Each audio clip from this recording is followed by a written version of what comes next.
वो भी बताएंगे। कोविड-19 वैक्सीन पूर्व निर्धारित टीकाकरण स्थल पर दी जाएगी, जिसकी जानकारी टीम को दी जाएगी। मेडिकल अफसर इंचार्ज और सुपरवाइजर सुनिश्चित करेंगे कि सत्र स्थल पर कोविड-19 संक्रमण का खतरा ना हो। सभी लाभार्थियों के नाम की लिस्ट की 3 प्रिंटेड कॉपी और बाकी सब logistics cold chain point incharge vaccine carrier के साथ सत्र स्थल पर भेजेंगे। ये लिस्ट वैक्सीनेटर अफसर, प्रथम वैक्सीनेशन अफसर और द्वितीय वैक्सीनेशन अफसर के साथ साझा की जाएगी। जैसा कि आप देख सकते हैं, टीकाकरण स्थल एक चुनाव बूथ की तरह ही दिखाई देता है। इस स्थल पर कार्यरत कर्मचारी अलग अलग गतिविधियों के लिए जिम्मेदार होंगे, जैसे टीकाकरण के लिए आए लोगों की पात्रता की जांच करना, स्थल पर भीड़ का प्रबंधन करना, लाभार्थियों का सत्यापन करना, कोविड-19 वैक्सीन लगाना, लाभार्थियों की टीकाकरण में सहायता करना, टीकाकरण स्थल अस्पताल, पीएचसी, स्कूल, पंचायत घर, बारात घर, सामुदायिक भवन, टाउन हॉल जैसी जगहों पर जहां पर्याप्त स्थान हो वहां बनाए जा सकते हैं। सामाजिक दूरी बनाए रखने के लिए और इस स्थल पर होने वाली बाकी सभी गतिविधियों के सुचारू संचालन के लिए अगर जरूरत हो तो टेंट इत्यादि लगाकर अस्थायी शेल्टर भी बनाए जा सकते हैं। एक आदर्श टीकाकरण स्थल का लेआउट कुछ इस तरह होना चाहिए। अगर संभव हो तो टीकाकरण बूथ के लिए एक अलग प्रवेश और निकास होना चाहिए। हर टीकाकरण स्थल में 3 कमरे या क्षेत्र होने चाहिए। पहला कमरा प्रतीक्षालय होगा, जहां लाभार्थी टीका लगवाने के लिए अपनी बारी का इंतजार करें।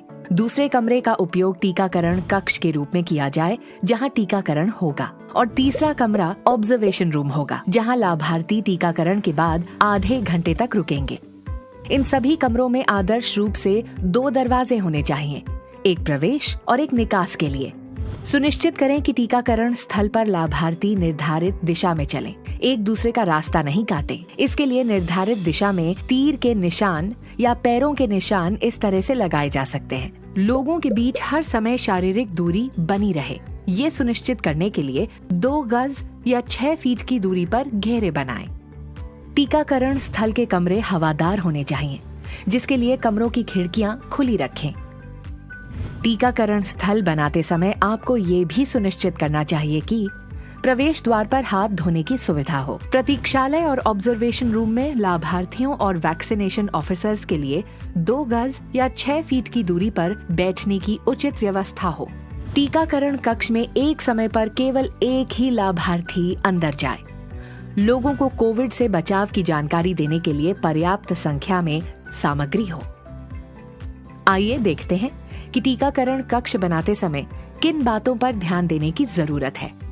वैक्सीनेटर ऑफिसर व लाभार्थी के बैठने के लिए उचित व्यवस्था के अलावा आपको सुनिश्चित करना है कि ये सभी वस्तुएं टीकाकरण कक्ष में उपलब्ध हों।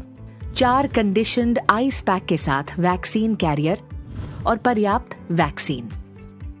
4 कंडीशन्ड आइस पैक के साथ एक अतिरिक्त वैक्सीन कैरियर, पर्याप्त संख्या में उपयुक्त सिरिंज, टीकाकरण दल के लिए हैंड सैनिटाइजर और मास्क, वैक्सीन की शीशियों से एल्यूमिनियम सील हटाने के लिए छोटा स्क्रू ड्राइवर या vial opener, hub cutter, AEFI या एनाफिलैक्सिस किट, लाल और पीले रंग के बैग, साथ ही म्युनिसिपल वेस्ट इकट्ठा करने के लिए एक बैग, नीले रंग का puncture proof container, waste disposal basket.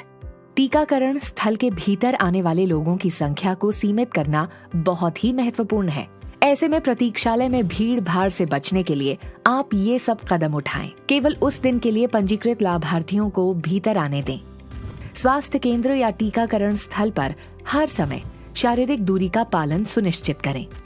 यदि टीकाकरण सत्र स्वास्थ्य केंद्र में आयोजित किया गया है तो टीकाकरण कक्ष को वार्ड अथवा OPD से कुछ दूर हटकर बनाएं। संक्षेप में, एक टीकाकरण स्थल पर ये सभी बातें सुनिश्चित करें। बैठने के लिए पर्याप्त जगह, अगर संभव हो तो दिव्यांग जनों के लिए जरूरी इंतजाम करें। पर्याप्त मात्रा में पीने का पानी, हैंड सैनिटाइजर और हाथ धोने की व्यवस्था, पर्याप्त मात्रा में टीकाकरण सामग्री, शौचालय की व्यवस्था। इन सभी महत्वपूर्ण दिशा निर्देशों का पालन करके हम ये सुनिश्चित कर सकते हैं कि सभी टीकाकरण स्थल सुचारू रूप से चलें और वैक्सीनेटर और लाभार्थियों को कोविड संक्रमण का खतरा कम से कम हो।